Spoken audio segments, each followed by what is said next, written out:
আসসালামু আলাইকুম। আজকে আলোচনা করব প্রাথমিক শিক্ষক নিয়োগ পরীক্ষার বাংলা সাজেশনকে নিয়ে। আপনারা জানেন প্রাথমিক শিক্ষক নিয়োগ পরীক্ষায় ৮০ মার্কের মধ্যে বাংলা থেকেই ২০ মার্কের কোশ্চেন করা হয়ে থাকে। এর মধ্যে শুধুমাত্র ৫টি টপিকস থেকেই কমপক্ষে ১০ মার্কের কোশ্চেন করা হয়। টপিকসগুলো দেখে নেই: কারক ও বিভক্তি, এক কথায় প্রকাশ, বানান শুদ্ধিকরণ, বাগধারা এবং সমার্থক ও বিপরীত শব্দ। এই ৫টি টপিকস থেকে কমপক্ষে ১০ মার্কের কোশ্চেন করা হয় থাকে। যেহেতু এই ৫টি টপিকস খুবই ইম্পর্টেন্ট প্রাথমিক শিক্ষক নিয়োগ পরীক্ষার জন্য, এই জন্য কয়েকটি বই থেকে এগুলো ডিটেলস পড়তে হবে। যেমন বিগত সালের যে কোশ্চেনগুলো আছে প্রাথমিক পরীক্ষার, এগুলো পড়ে নিতে হবে। দেন নবম দশম শ্রেণীর পাঠ্য বইতে খুব ভালো করে পড়তে হবে।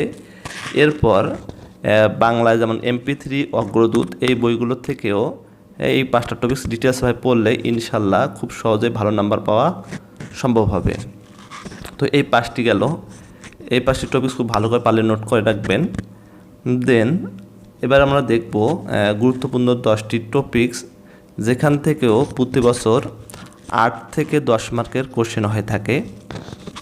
তো ইম্পর্টেন্ট 10টি টপিকস হচ্ছে: জ্যোতিচিহ্নতে প্রতি ১ থেকে ২ মার্কের কোশ্চেন হয়ে থাকে।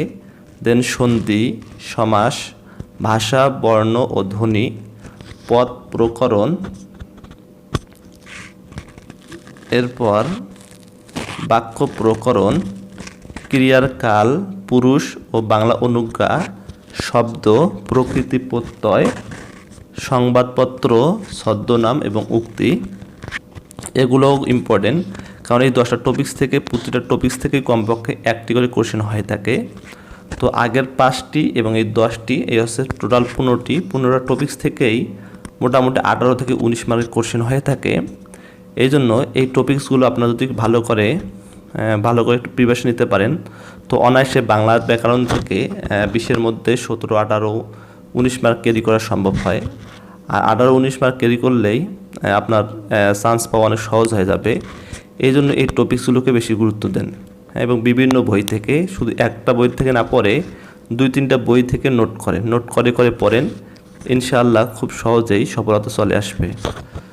তো ভিডিওটি আজকে এখানেই। ভিডিওটি যদি ভালো লাগে প্লিজ আমাদের চ্যানেলটি সাবস্ক্রাইব করবেন এবং শেয়ার করবেন। ধন্যবাদ সবাইকে।